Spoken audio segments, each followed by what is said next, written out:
Listo.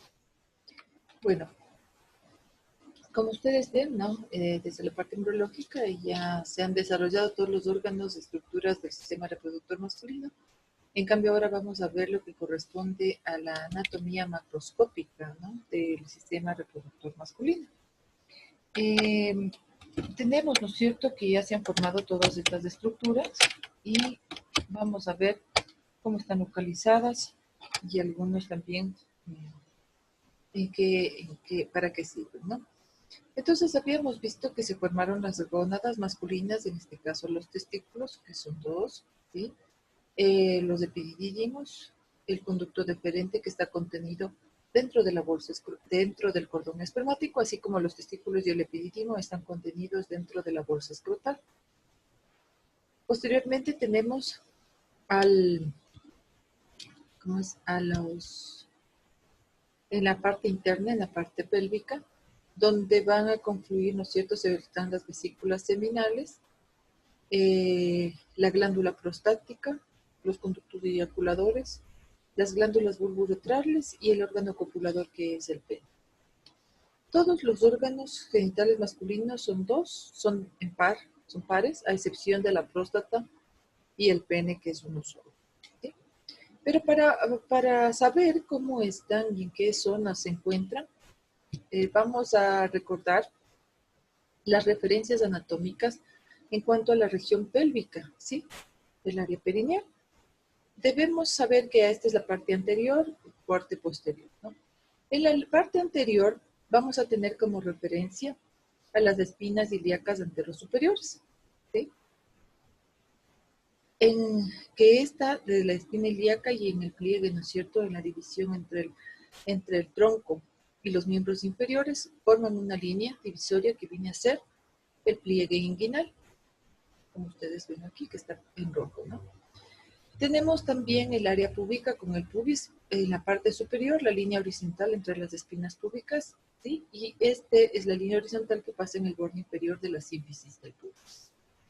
Entonces, esta es la parte anterior, ¿no es cierto? El pubis, la espina ilíaca superior, anterosuperior, que divide el pliegue inguinal del tronco con el miembro inferior, y el área púbica con la línea horizontal superior e inferior con el pubis como tal.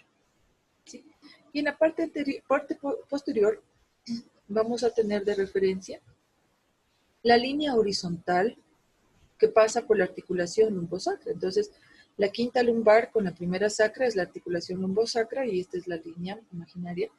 A los lados, debajo de esto tenemos el sacro y el coxis. Y el borde lateral del sacro tenemos como referencia en la parte posterior. Esto obviamente, al dividir, vamos a tener regiones que se dividen en el área pélvica y en relación de la parte abdominal, ¿sí?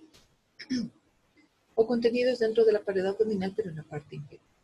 Las espinas ilíacas, ¿no es cierto?, anterosuperiores, de un lado para el otro está dividiendo el área pélvica, ¿no es cierto?, la parte del hipogastrio propiamente dicho, y la región de la fosa inguinal, región inguinal o fosas ilíacas, que son la fosa ilíaca derecha, fosa ilíaca derecha, fosa ilíaca izquierda, el hipogastrio, y sobre esta referencia de las espinas ilíacas anterosuperiores tenemos el mesogastrio, que en la mitad tenemos al ombligo, ¿no es cierto?, la región umbilical.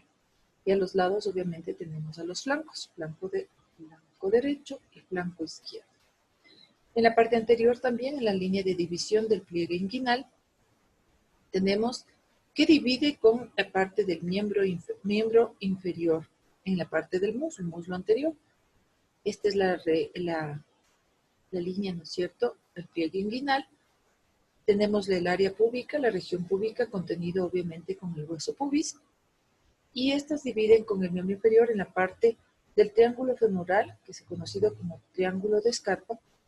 Esta parte es el triángulo femoral inferior, en cambio, ¿no?, hacia la parte interna del muslo. Y obviamente la región anterior del muslo. ¿Sí?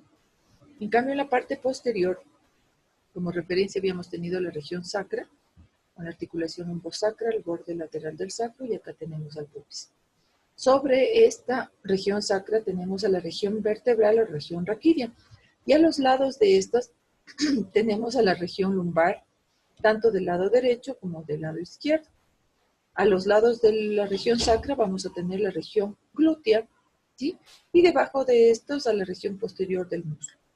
Entre esta zona, como vemos aquí, tenemos a la región urogenital, que está comprendida dentro del perineo anterior, y en la parte posterior tenemos a la región anal con el triángulo anal. Vamos a ver cómo se forma, bueno, dentro de la cavidad pélvica, como la referencia del hueso, ¿no es cierto? Los huesos que forman la pelvis, los órganos genitales masculinos en su parte interna y en la parte externa.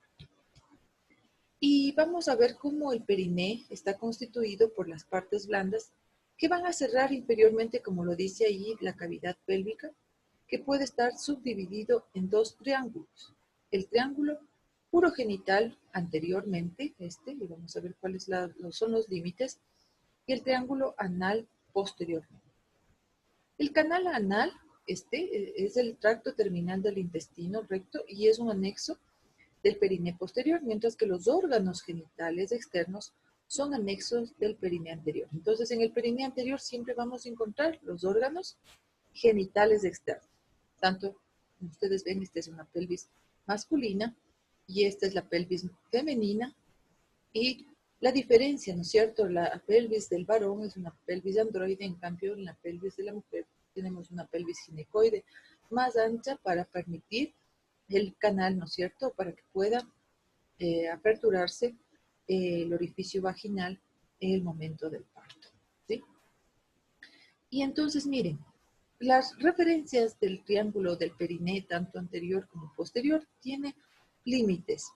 Hacia la parte más anterior tenemos el ángulo subpubiano, es decir, inmediatamente aquí tenemos el pubis. Miren, el ángulo subpubiano es la parte más inferior de la unión de los pubis, ¿no?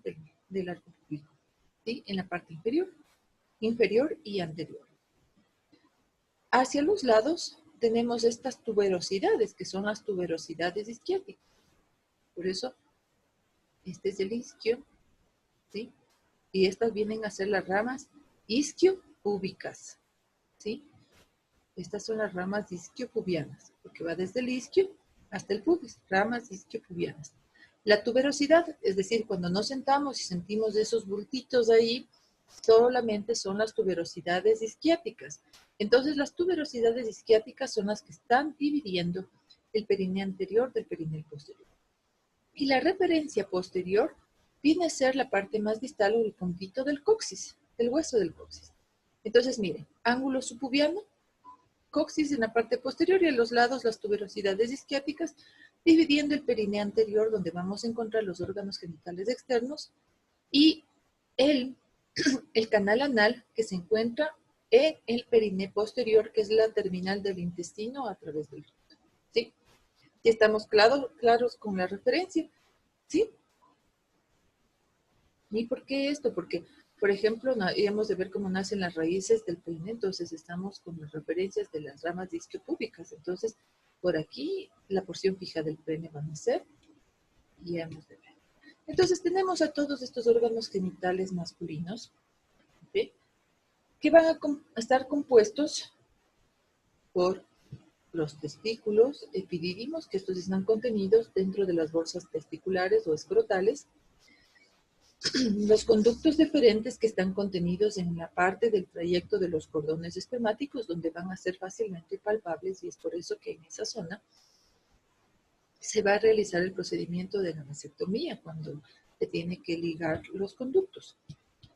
Tenemos las vesículas seminales, conductos eyaculadores, la próstata, las glándulas bulboretrales o de Mary Cooper y el pene. Como les dije, son todos pares a excepción de la próstata y el pene. ¿Sí? Entonces, miren, aquí está el pubis, miren, el pubis.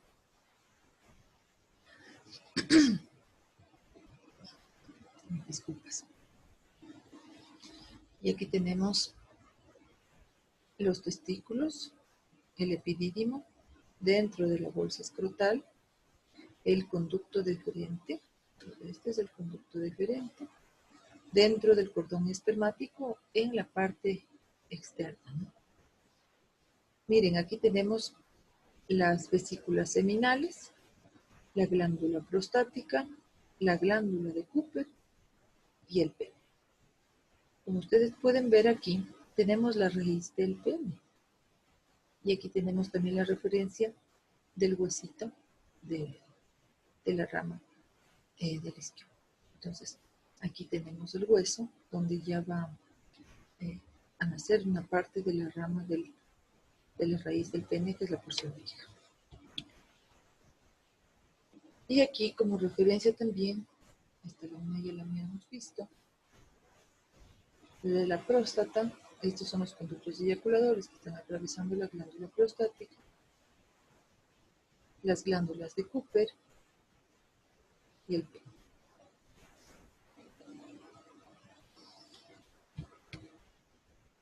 El pene en todos sus trayectos, como habíamos visto, ¿no es cierto? Perdón, en relación también aquí con la uretra, ¿no? Sabemos que de la parte urinaria están en relación con estas estructuras que se formaron juntamente con el seno urogenital, en donde comparten, ¿no? Tenemos aquí la parte de la uretra prostática, ¿sí? La uretra membranosa, donde está el sistema, el diafragma urogenital, el que da la continencia masculina, es este es el esfínter propiamente externo urinario. Tenemos la porción del pene con la parte vulvar, este es el bulbo del pene, toda esta es la uretra peniana. ¿Se acuerdan que embriológicamente esto se tenía que cerrar, ¿no es cierto? Era la placa uretral, y esto se cerraba hasta acá. Y la porción balánica se formaba, ¿no es cierto?, en el cuarto mes, y la uretra peniana en el tercer mes, igual que la próstata en el tercer mes, donde las yemas, ¿no es cierto?, de la uretra prostática producen una evaginación para formar la glándula prostática. Generalmente las 5 evaginaciones con los 5 lóbulos prostáticos, pero ya vamos a ver en el adulto cómo es también. ¿Listo? Entonces, las diferentes porciones de la uretra que están en relación con el sistema urogenital.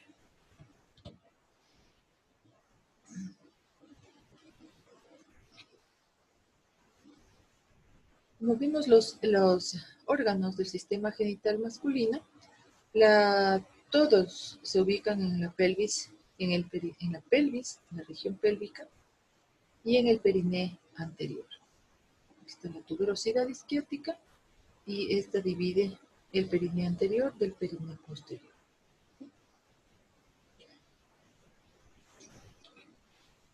Entonces ahí, en esta área pélvica, entonces, miren, mesopélvico.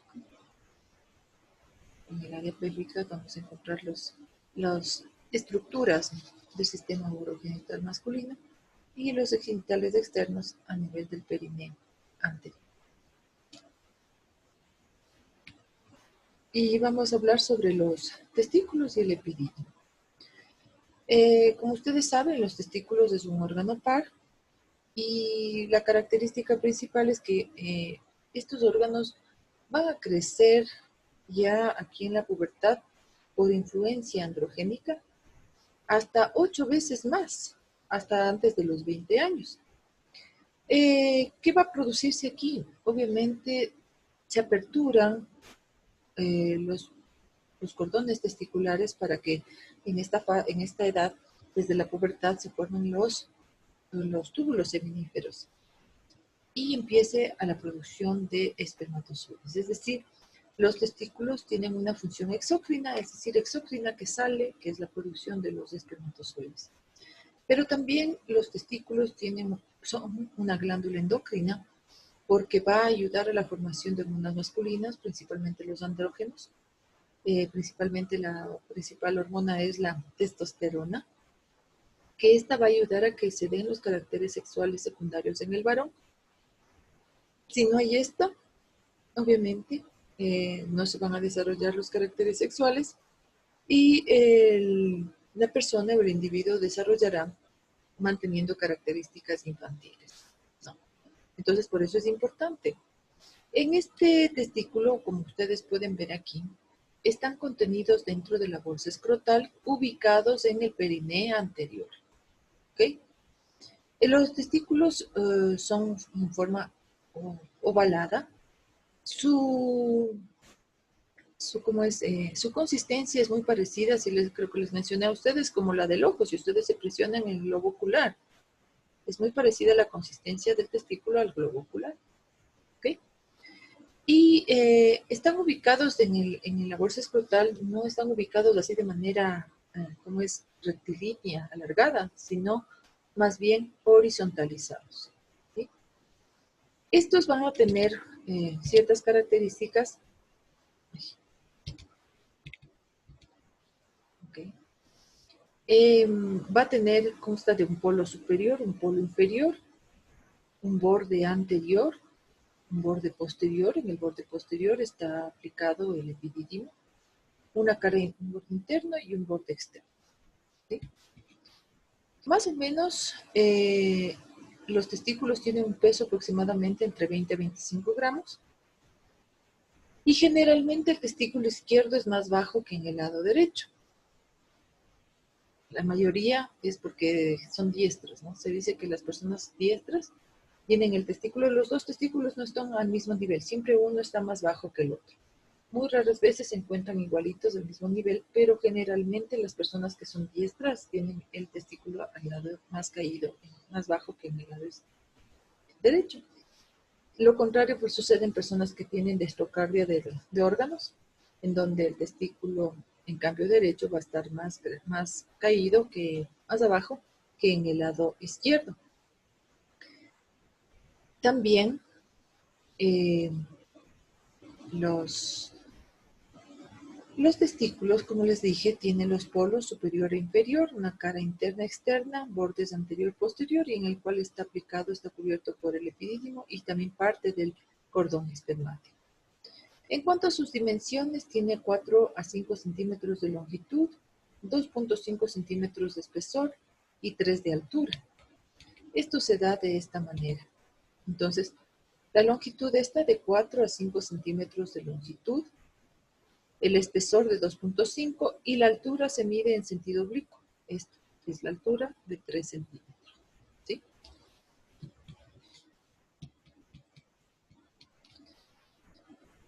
Aquí. En cuanto a la estructura propia de los testículos, recordemos, ¿no es cierto?, que ya a partir de la 7ª semana de gestación se formó esta túnica fibrosa que va a conformar la cápsula del testículo, de la cubierta del testículo.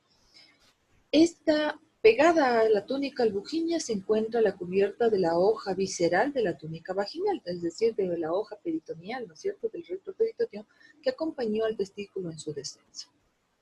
Y dentro mismo del testículo vamos a tener al parénquima testicular, ¿sí?, donde van a haber los lobulillos, más o menos en alrededor de 250 a 300 lobulillos.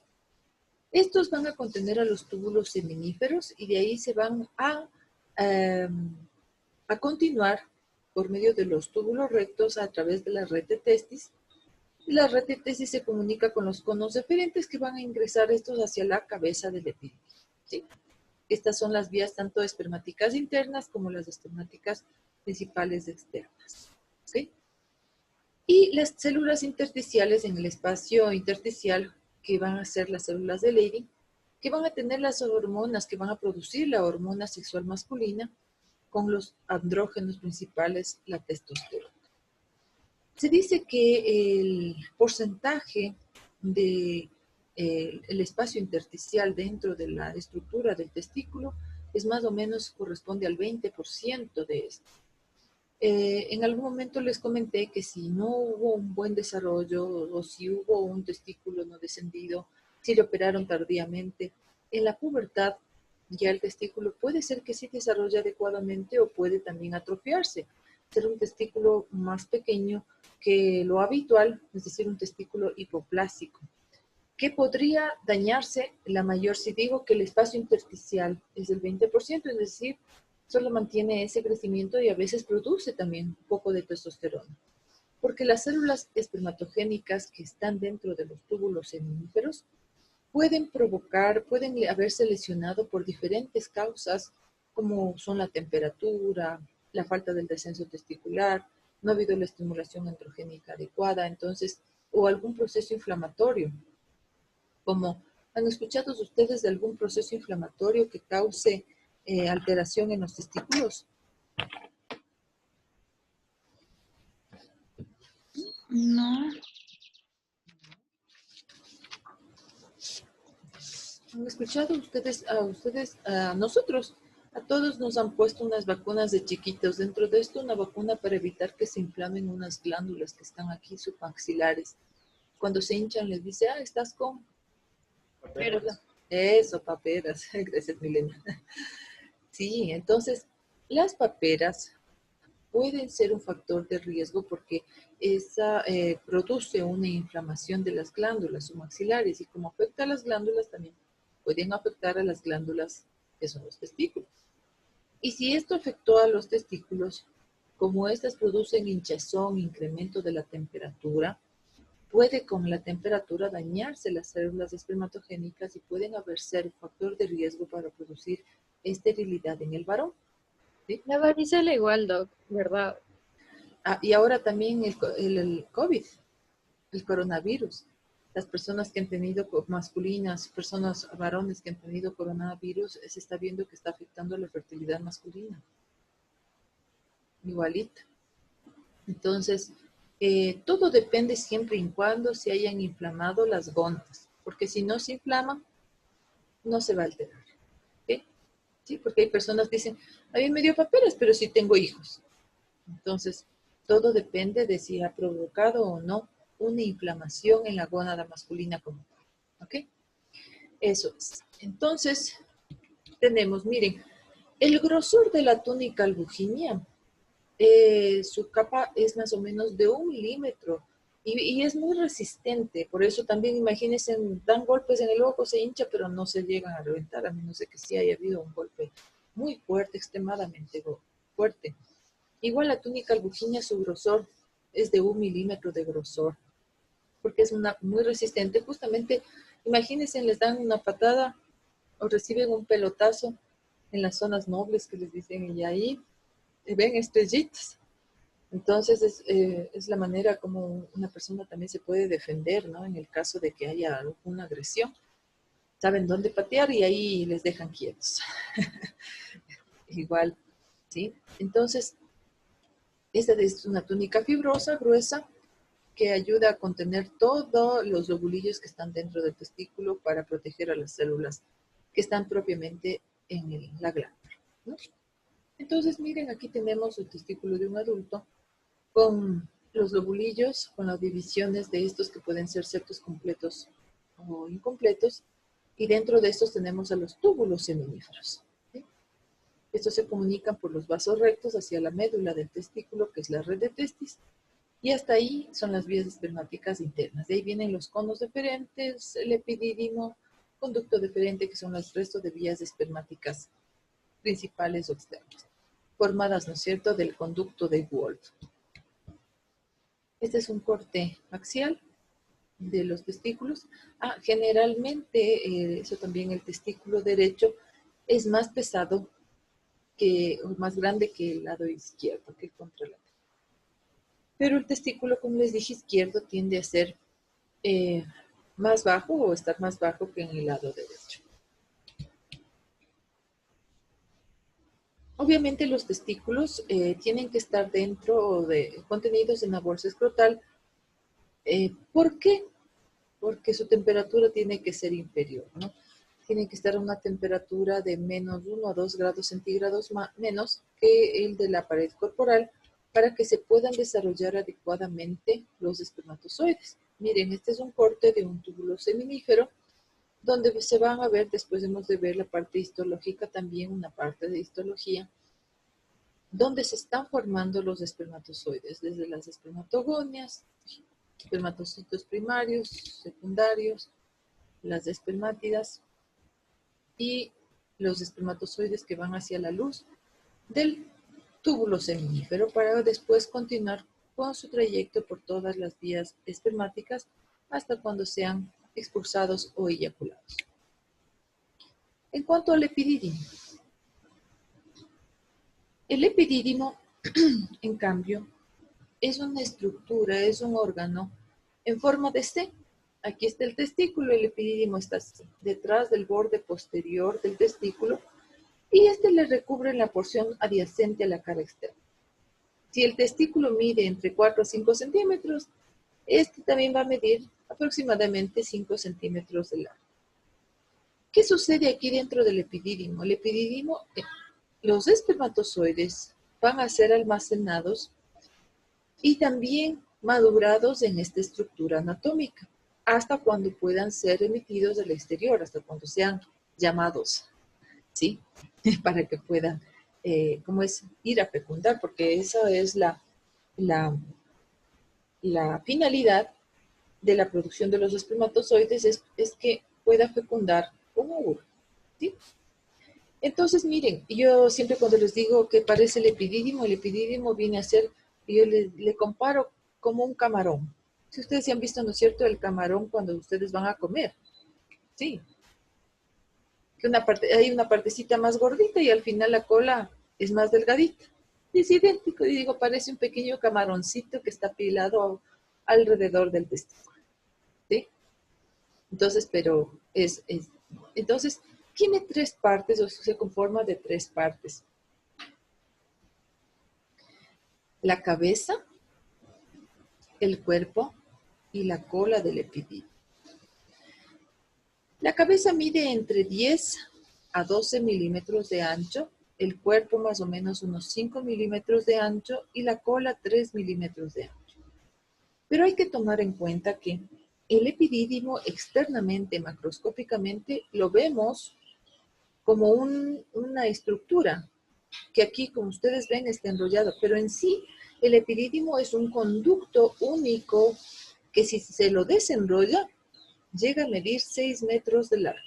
Entonces, ese conducto es el que tiene que ser atravesado por los espermatozoides para su recorrido hasta que puedan ser eyaculados. Entonces, por eso en esta estructura del epidídimo tan larga, imagínense, tan larga, 6 metros de largo, parece que tuvieran varios túbulos, ¿no es cierto? Pero es un solo túbulo enrollado entre sí. ¿Sí? ¿Sí? Aquí tenemos. Entonces, aquí llegaron los conductillos eferentes a la cabeza del epidídimo y este es un solo conducto que miren cómo se enrolla sobre sí. Por eso la parte más ancha es a nivel de la cabeza, que mide de 10 a 12 milímetros, el cuerpo de 5 milímetros y la cola de 3 milímetros. Okay. Y aquí vamos a tener las vías espermáticas. ¿Alguna pregunta hasta aquí? Sí, está facilito. ¿Sí? Sí, Doc. Yeah. Sí, diga. Entonces, miren, y aquí vamos a ver todas las vías espermáticas. Como les había dicho, son intratesticulares y extratesticulares. ¿Sí? Las primeras contenidas con los túbulos seminíferos, los vasos rectos que llegan a la red de testis. Y las vías espermáticas externas o extratesticulares. Estas son las intratesticulares y extratesticulares con los conductilios deferentes, el epidídimo, el conducto deferente, que vemos hasta aquí, y el resto de vías. Entonces vamos ahora con el conducto deferente. El conducto deferente nace, ¿no es cierto?, desde la cola del epidídimo. Es un conducto tubular, grueso, que tiene 3 capas de tejido muscular. ¿Por qué será que tiene que ser tan grueso, tan resistente en la capa muscular el conducto deferente? ¿Qué se les ocurre a ustedes?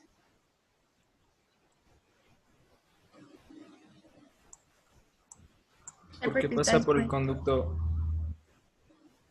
A ver. Y nomás.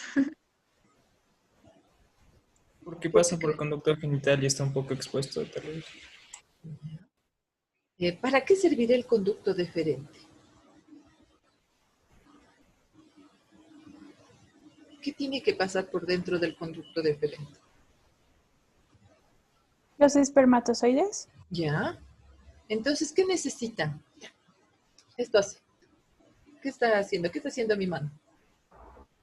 Comprime. Necesita contraerse Es para que puedan ascender. exactamente. Muy bien. Gracias, Dani. Entonces, miren,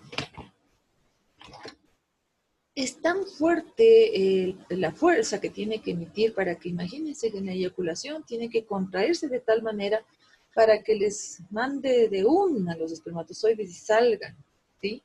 Para que puedan ser eyaculados, para que puedan ser expulsados.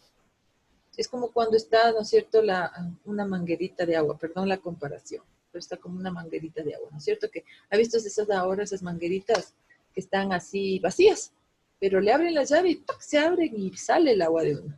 ¿Sí? Más o menos así actúan los conductos deferentes por el aumento de la presión. Estos ayudan a que no se queden en el conducto, sino que se contraigan de tal manera para que le envíen con fuerza y sean expulsados hacia el exterior los espermatozoides. ¿Sí?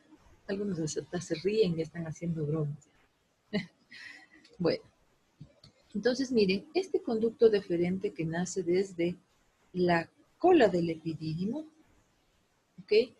Es un conducto tubular que va a ascender, va a estar contenido dentro del cordón espermático, va a tener que atravesar el anillo inguinal. Miren, este va a atravesar, ¿se acuerdan que en el descenso testicular atravesaba, ¿no es cierto?, la pared abdominal a través del anillo inguinal? Entonces, atraviesa el anillo inguinal superficial, el anillo inguinal profundo, luego se dirige hacia la pelvis, hacia la parte interna, para irse posteriormente de la vejiga, cruza con el uréter y luego hacia la parte posterior de la vejiga se une con el conducto de la vesícula seminal para formar el conducto eyaculador.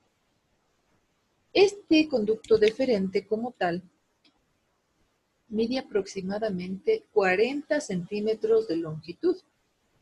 Ese es en término promedio, pero este puede variar también dependiendo de la altura, ¿sí?, del individuo. Hay conductos deferentes también mucho más largos que pueden llegar a medir 60 centímetros. ¿Sí? ¿Y para qué serviría el conducto deferente? Obviamente para impulsar, ¿no es cierto?, con esta capa, triple capa muscular que tiene, para que los espermatozoides puedan ser eyaculados. ¿Sí?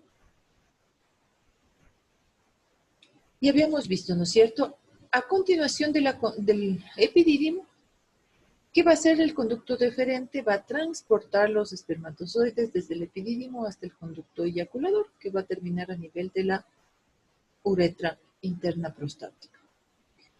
En un inicio está en la cola del epidídimo, abajo, luego sube de manera rectilínea para ascender y aquí va a estar rodeado por el plexo campiniforme, que forma parte de las estructuras del cordón espermático. Posteriormente hacia arriba, el conducto deferente, desde el polo, como se le ve desde el polo del superior del testículo, hasta el anillo inguinal, que es aquí. Luego abandona estas formaciones del cordón espermático y va a penetrar en la pelvis, se va a relacionar con la arteria umbilical, con los vasos y nervios obturadores y los vasos vesicales superiores, porque obviamente está detrás también en relación con la vejiga. Asciende las arterias ilíacas y va hacia atrás de la vejiga, como ustedes pueden ver aquí, y por el borde interno, esta es la vesícula seminal, y por el borde interno de esta vesícula seminal, el conducto deferente aquí se va a ampliar formando una estructura que se llama ampolla del conducto deferente. Es decir, se dilata, se amplía. Porque en el conducto deferente, a más de transportar los espermatozoides, es donde mayormente se van a almacenar los espermatozoides. ¿Sí?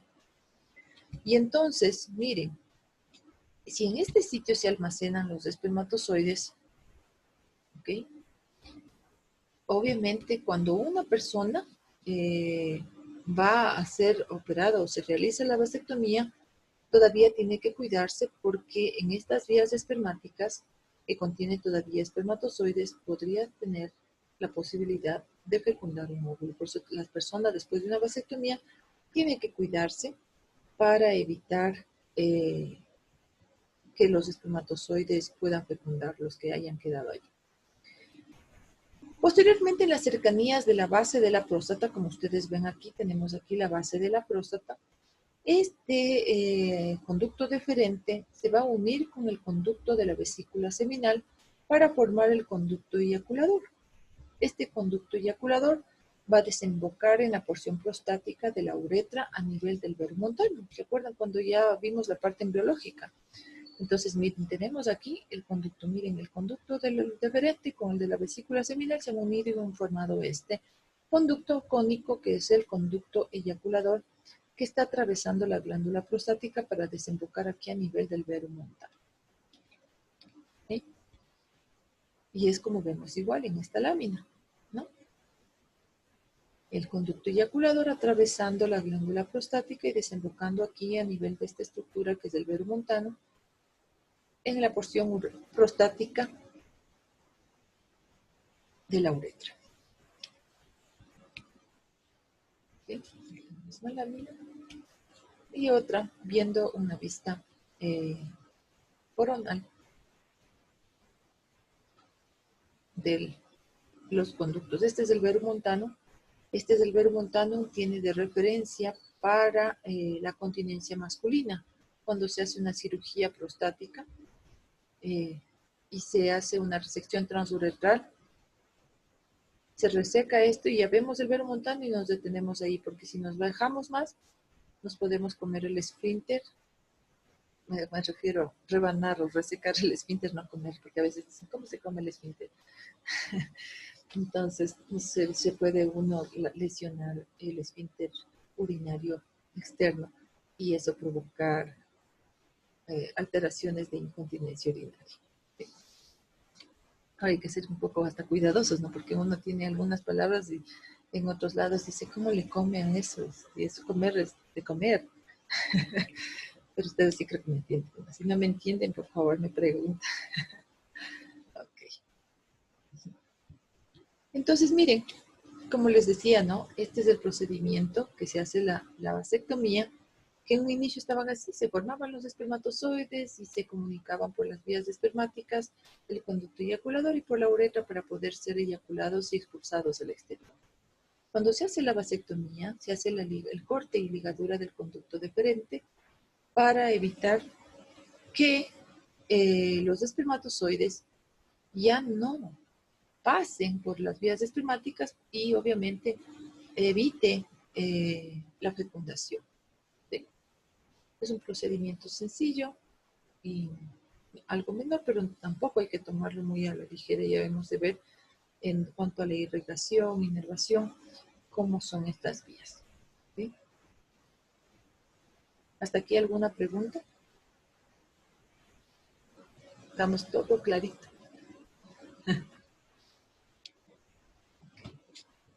Doctora, una Sí. pregunta. Por ejemplo, si es que un hombre se hace la vasectomía, después si es que quiere revertirla, no hay como, ¿verdad? Sí, hay ¿O un sí? procedimiento que se llama vasostomía, que es una cirugía microscópica en donde se canaliza el conducto deferente, ¿no? Pero para esto, eso me olvidaba, les había dicho que solamente mide 40 centímetros de largo, pero tiene un espesor, o sea, el espesor del conducto deferente es entre 2 a 3 milímetros, por eso es fácilmente palpable en las vías espermáticas. Pero la luz por donde van a pasar los espermatozoides es de 0,5 de milímetro, ¿sí? Entonces, esa es la luz por donde pasan los espermatozoides. Para la recanalización, y gracias por hacerme acuerdo, si no ya me estaba olvidando de decirles eso. Para la recanalización, imagínense, se corta primero esta parte que ustedes ven aquí. Vamos a ver aquí.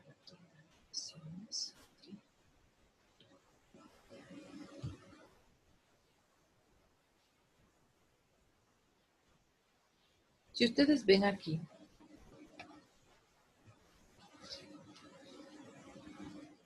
Ahí.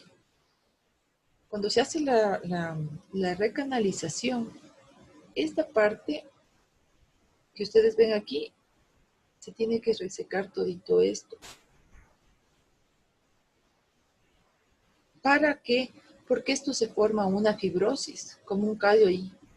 Entonces no vamos a encontrar aquí la luz del conducto deferente. Entonces, imagínense, tenemos que cortar más para recanalizar un tejido que esté sano con el otro. Y ahí sí, entonces encontramos acá este tejido sano y este otro tejido sano. Y ahí tenemos que anastomosar, unir esto con esto. El hilo que se utiliza para esa cirugía es más fino que el cabello. ¿Sí? Es bien finito.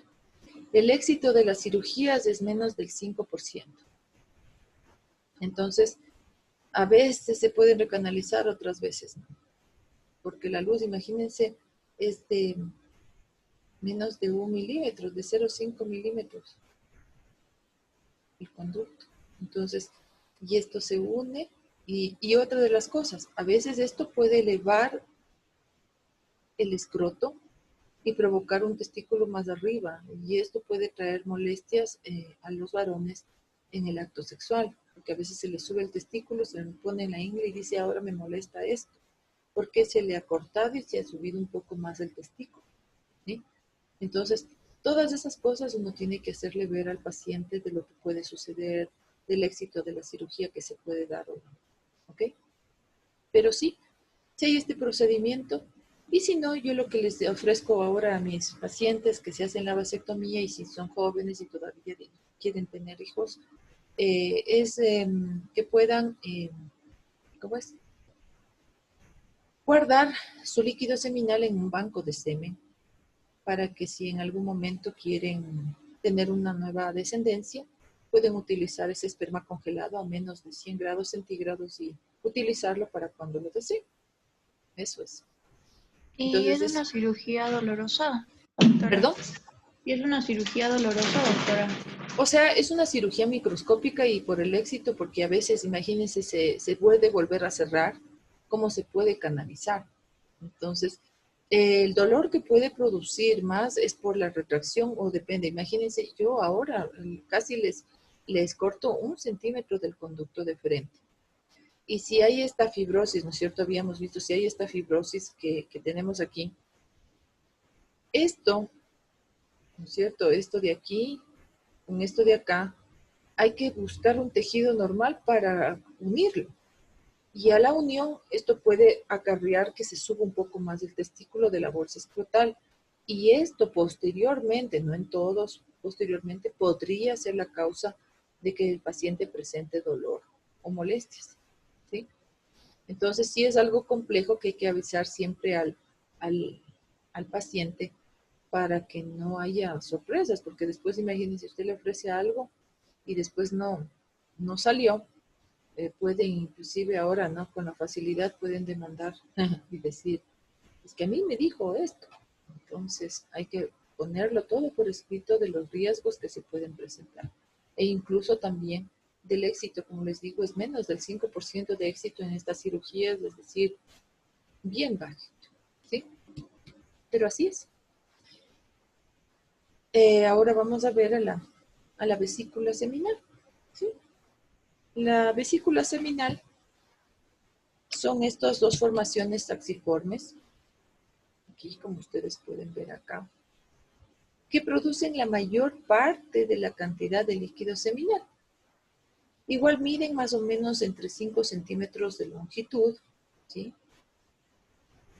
Y estas están compuestas por un tubo enrollado con divertículos o como fondos de saco, ¿sí? Ciegos.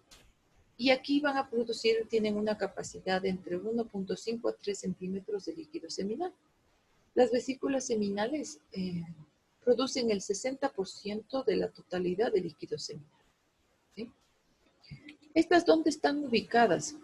Aquí vemos un corte sagital, vemos aquí tenemos a la vejiga, acá tenemos al recto, perdón, y aquí tenemos a las vesículas seminales y la ampolla del conducto deferente. Están ubicadas por detrás de la vejiga, por delante, por detrás de la vejiga, por delante del recto, ¿sí? Por detrás de la vejiga, por delante del recto. Sobre, aquí debajo de la vesícula seminal, se encuentra la glándula prostática, sobre la glándula prostática. Y está por fuera de la ampolla del conducto deferente. ¿Sí? Aquí podemos ver igual. Detrás, yo digo, para que no se olviden, ¿no? Si una persona, una mujer se hace un moño en la parte de atrás, parece que fuera el cabellito recogido con alguna vincha. Y ahí encontramos ahí a las vesículas seminales, ¿no? Y aquí está la colita, la vinchita. Este es un escáner de resonancia magnética en donde vemos a la vejiga y aquí a las vesículas seminales. Ecográficamente también se pueden hacer cuando hay un rastreo, se puede ver la próstata y las vesículas seminales también.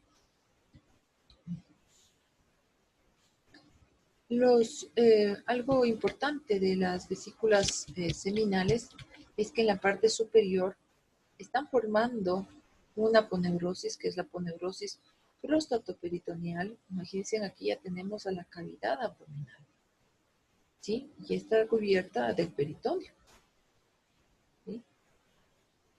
Hacia la parte posterior tenemos esta zona de acolamiento interrecto seminal, conocida o como la aponeurosis prostatoperitoneal o la famosa como es aponeurosis de Denon-Villiers.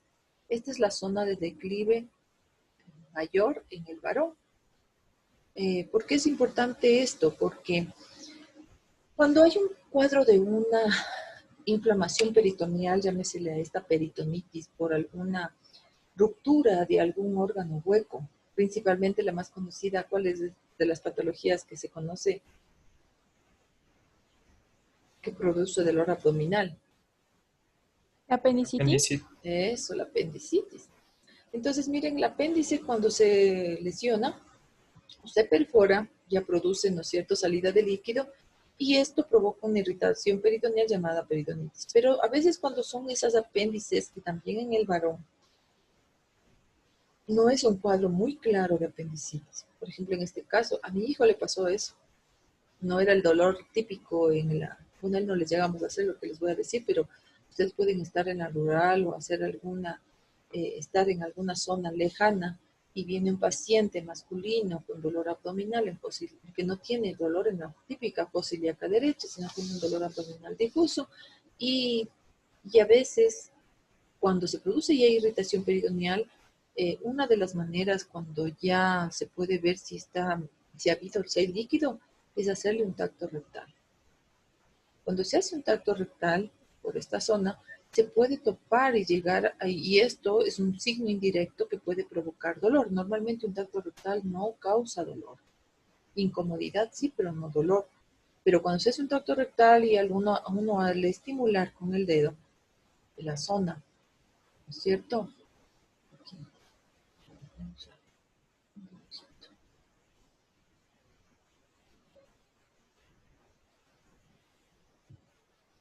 Entonces miren, aquí el dedo.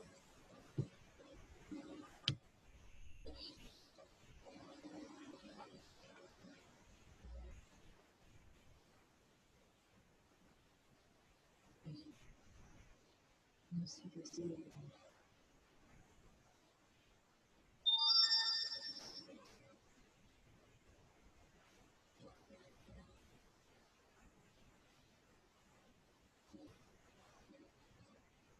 Entonces miren, al introducirse el dedo aquí,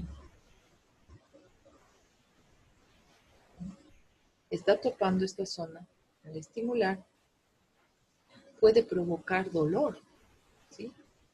Eso es un signo indirecto de que algo está sucediendo por la irritación que se produce del peritoneo en esta zona, ¿sí? Entonces eso puede ser un signo indirecto cuando no es el típico dolor a nivel de la fosa ilíaca derecha, ¿no? No tienes para hacerle ahora facilito, llegan a la emergencia, se le hacen una tomografía, se le ve ahí como salchichita al apéndice y dicen hay que operar. En cambio, cuando no se tiene esa tecnología, estás en un lugar en donde es la premura y te puede hacer decir, estás con una inflamación peritoneal, ¿no? Pero que existan otros, no directamente realizar el examen, sino hacer otras evaluaciones.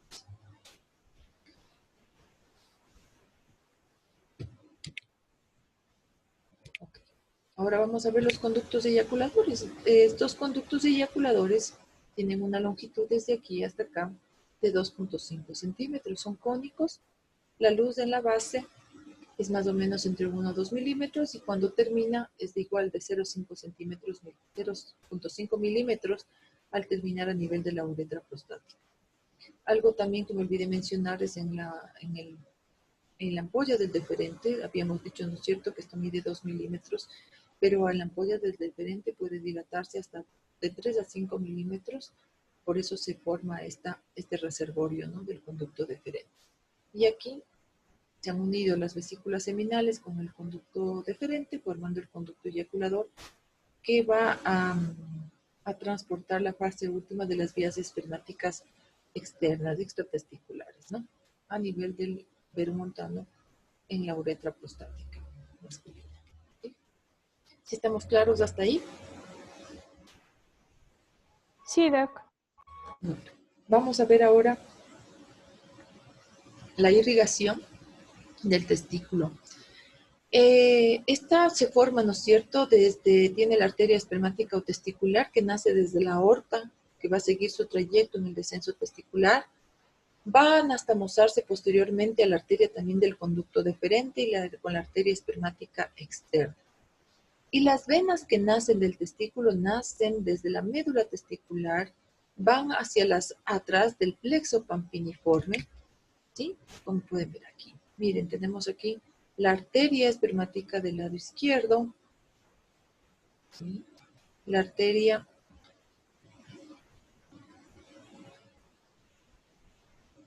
espermática del lado derecho, acá. Y las venas, miren, las venas. Esta lámina es importante porque las venas del plexo que nacen de la médula del testículo, tenemos venas anteriores, venas posteriores del plexo. Posteriormente se forma la vena espermática, pero la vena espermática del lado izquierdo va a desembocar en esta vena que es la vena renal izquierda. En cambio, el plexo, las venas espermáticas del lado derecho van a desembocar directamente en la vena cava inferior. ¿Por qué es importante conocer esto?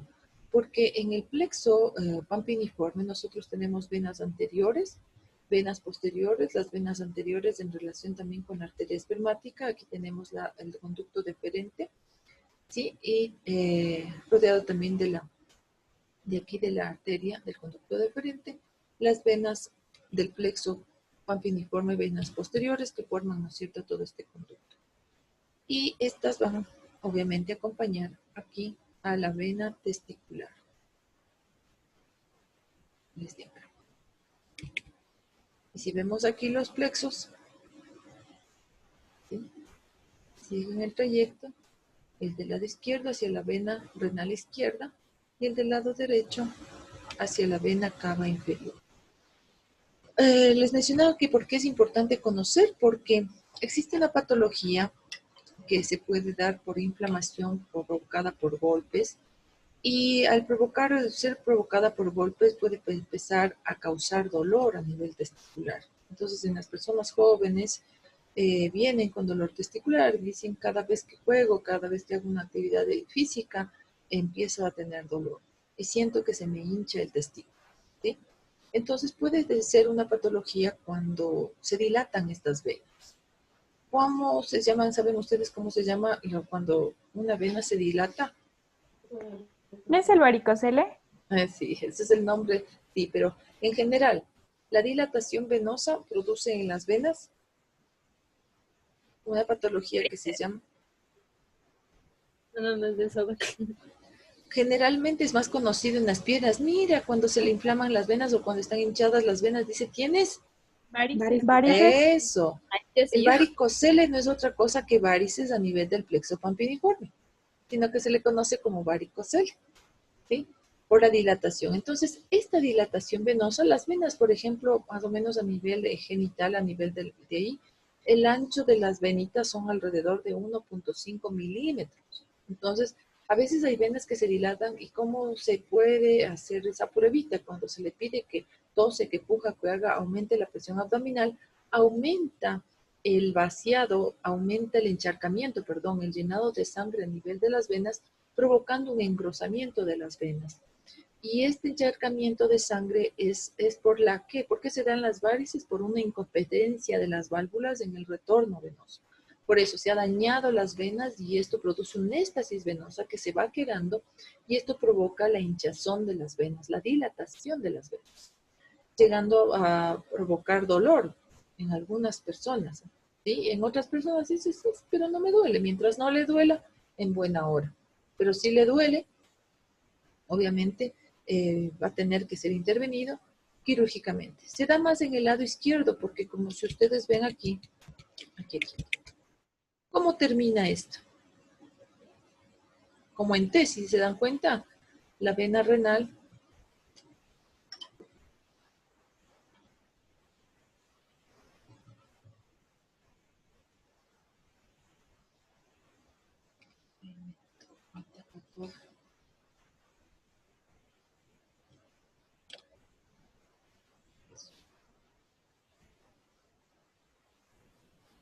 entonces miren aquí.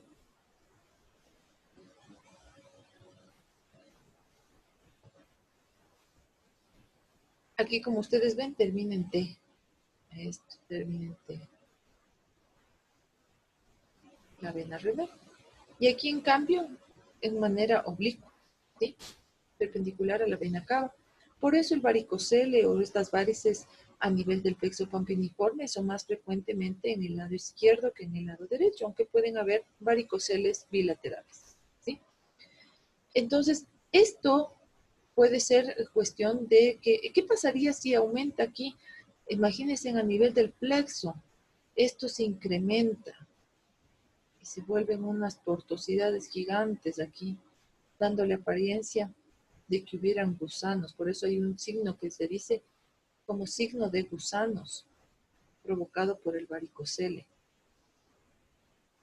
Entonces, no sé,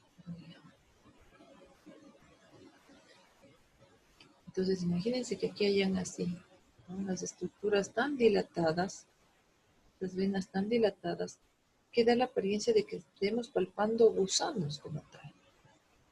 ¿Sí? Aumenta la presión y esto se dilata. Imagínense las venitas que miden 1.5 milímetros, pueden llegar a medir en su ancho, ¿no? 5 milímetros. ¿Cómo se dilata? Entonces hay diferentes variedades, grados de varicocele y dependiendo de esto puede ser que se intervenga quirúrgicamente.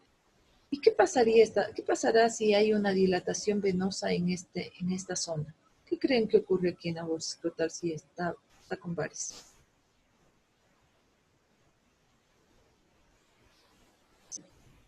¿Qué puede pasar aquí a nivel de los testículos, a nivel de la bolsa escrotal en esta zona? Empieza a hacer presión, tal vez. Una puede aumentar la presión y obviamente si aumenta la presión a ese nivel, ¿qué va a reflejarse? ¿Cómo? Obstrucción, tal vez. Descenso testicular. Bien. El testículo está ahí, está en la bolsa escrotal. Pero esta dilatación venosa, ¿qué está provocando ahí? Uno dice presión, aumenta. Y si aumenta, si algo está presionando, ¿qué pasa? ¿Qué voy a manifestar yo? Obstrucción. Me duele el Hinchazón. testículo. Hinchazón, ¿sí? Una varices, si se inflama, le causa hinchazón. Si está muy inflamada, aumenta la presión y causa dolor. Por eso dicen, cada vez que juego, me duele el testículo, por eso ahora ya no quiero jugar, porque para estar con dolor prefiero no hacer actividad, ¿sí? Entonces, miren, se empieza a hinchar. Y si esto produce hinchazón, a este nivel, ¿qué creen que puede provocar o repercutir en el testículo? Si está inflamado, la inflamación, signos de inflamación, ¿qué son? ¿Han visto? La temperatura. Eso, la temperatura, por ahí estamos. ¿Sí? Y si aumenta la temperatura ese nivel, ¿qué pasaría? Fallos en la producción de espermatozoides. Eso, cuando se eleva la temperatura, no todas las personas que tienen varicocele podrían causar afectación en la morfología o en la cantidad de espermatozoides. Pero sí hay un porcentaje, casi cerca del 30%, que esta éstasis venosa produce un encharcamiento. Si yo las venitas, la sangre es caliente, obvio, ¿no es cierto? Y si hay mayor sangre ahí estática alrededor del testículo, va a aumentar la temperatura del testículo y esto podría repercutir en la fertilidad masculina. Entonces, otra de las causas, imagínense, si no le duele, pero le hacemos un espermatograma y el paciente tiene afectación de la formación, ojo, de pronto también hay que operar porque si no va a causarle molestias, ¿sí? O repercutir. Por eso es importante, miren, ya saben, otra de las cosas que se puede dar. También, por ejemplo, pueden haber patologías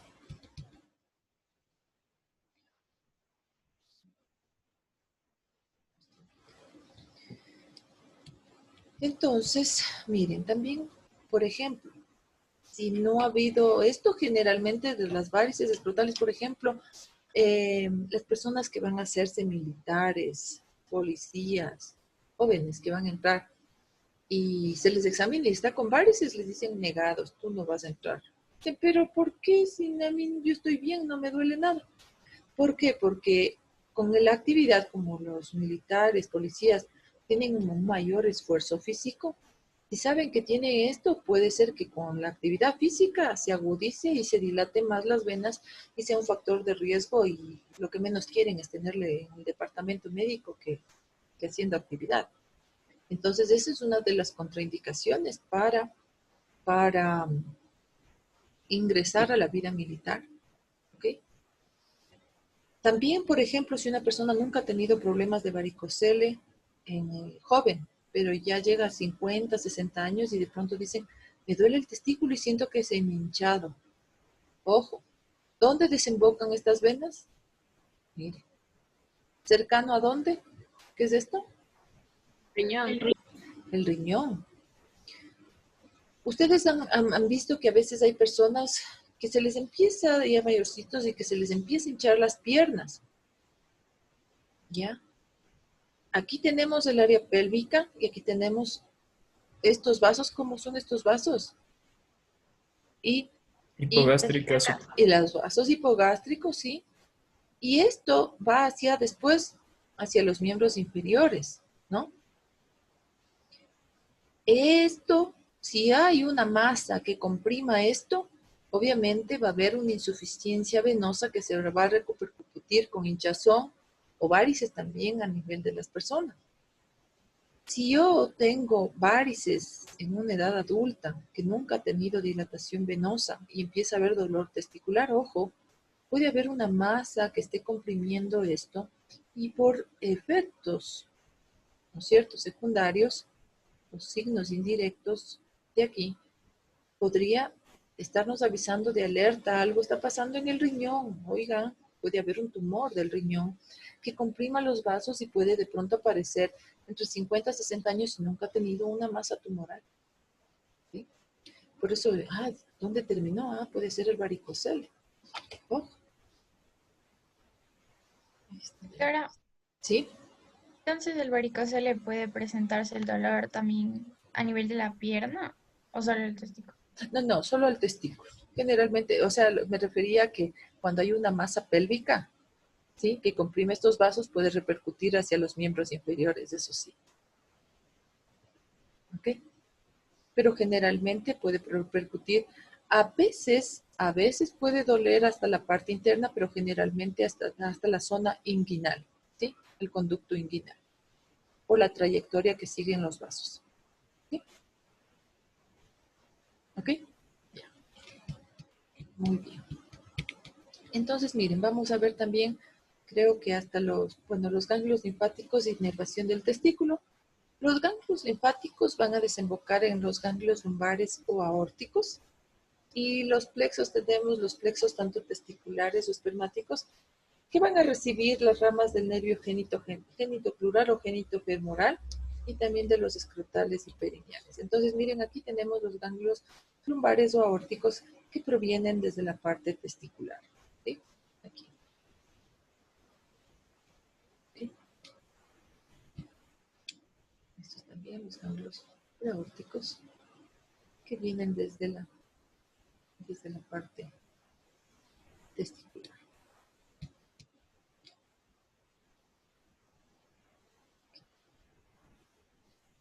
Aórticos.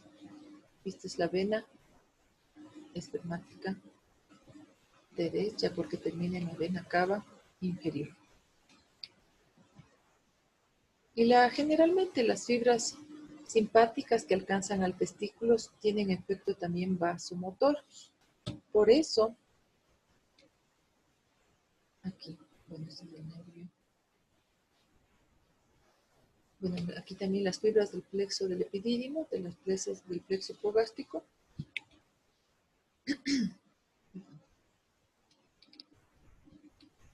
Y aquí tenemos el nervio genitocrural o genitofemoral. Esta es la laminita que mejor se ve.